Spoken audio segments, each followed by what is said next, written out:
Regardez, un beau saut, beaucoup d'amplitude. Alors à présent, on va assister à de l'aïkibudo. Petit décalage vers le Japon. Oui, c'est ça. Toujours Avec dans une logique maniement du traditionnelle. Et voici ce monsieur Alain Floquet qui est 8e dan. Une grosse pointure du monde des arts martiaux, un homme discret qui là depuis des années a cultivé l'excellence. Un vrai maître, hein, n'hésitons pas. Qui a d'ailleurs été l'élève des plus grands maîtres au Japon. Alors l'aïkibudo, eh bien, c'est une variation hein, sur la notion d'aïkido. Aikido, c'est l'union, l'harmonisation des énergies, la voie de l'harmonisation des énergies, et on ajoute bu dans la terminologie, et bu c'est la pratique martiale. Donc on comprend ce que ça veut dire. On met un petit peu plus de corps guerrier dans la pratique de l'aïkido. Tradition ancienne, l'aïkido, que Maître Floquet est allé chercher dans les racines du Daitoryu, c'est-à-dire une école traditionnelle. Il vient de changer d'arme, Alain Floquet. Oui, alors là, on est sur la démonstration de sabre, de Kenjutsu, avec des armes réelles. Sabre long, sabre plus court. Et voici les principes de l'aïkibudo. Donc toujours cette harmonisation des énergies, c'est-à-dire en fait les principes qu'on connaît bien, qui sont les principes sous-jacents des arts martiaux, c'est-à-dire l'utilisation de la force de l'adversaire. On retourne contre lui, c'est un principe de base de toutes les pratiques martiales, pour ainsi dire.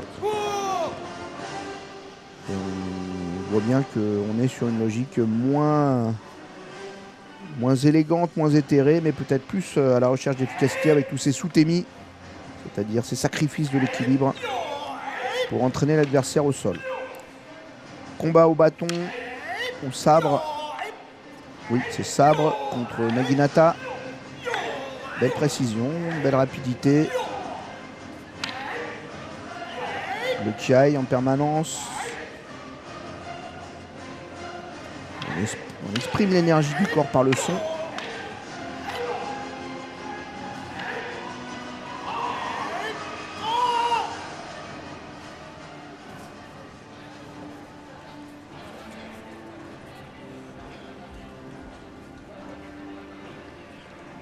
Voici Maître Floquet, 8e dan, on le rappelle.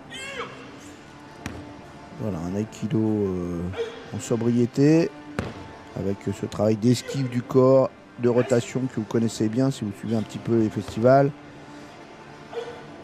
Pratiqué contre arme. On cherche l'angle mort de l'attaque de l'adversaire. On roule, on tourne sur lui.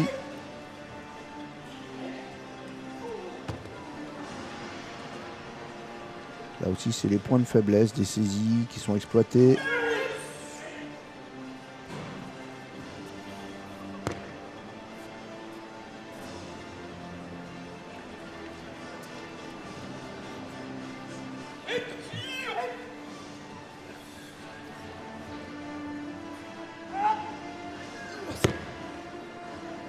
Bon, ce sont des exercices, évidemment, il ne s'agit pas de faire une démonstration de magie, c'est pas du tout l'esprit de l'aïkido et encore moins celui de l'aïkibudo de Maître Floquet, mais de démontrer qu'effectivement, à toute saisie, il y a des directions, il y a des angles morts, il y a des faiblesses qui peuvent être exploitées, y compris contre 4 agresseurs, disons, 4 adversaires qui vous saisissent.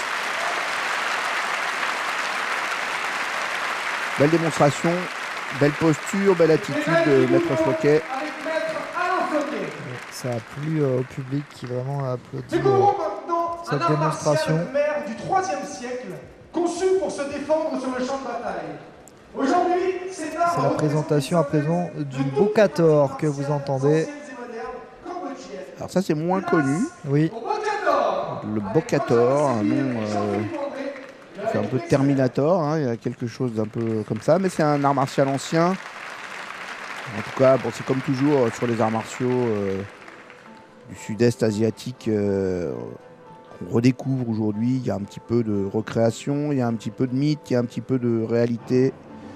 Mais il y a quelque chose de toute façon très intéressant, et notamment dans le Bokator que vous allez découvrir, peut-être.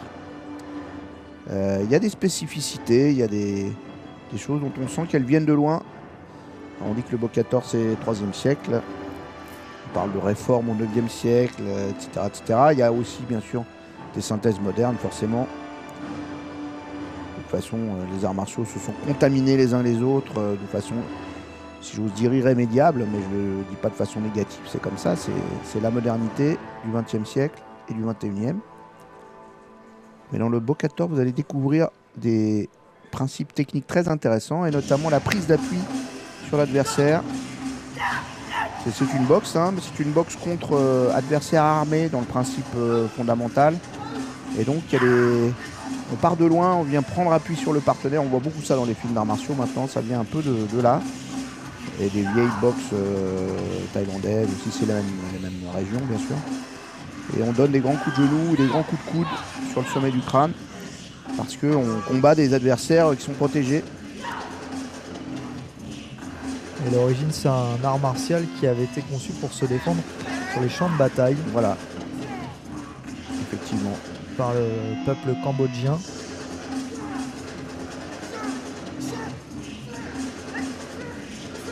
Regardez la puissance des frappes, c'est assez systématique du Bokator, d'essayer de dégager beaucoup d'énergie, beaucoup de puissance, un peu comme du karaté traditionnel ancien, des torsions aussi, évidemment.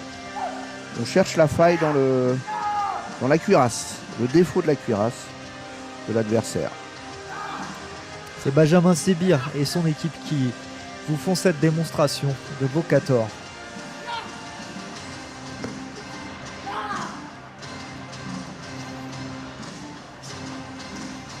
Le double point, voilà, un coup de genou sauté sans appui pour l'instant. Le double coup de poing aussi, une des marques du Bokator. Voilà, la poitrine avec beaucoup de puissance dégagée.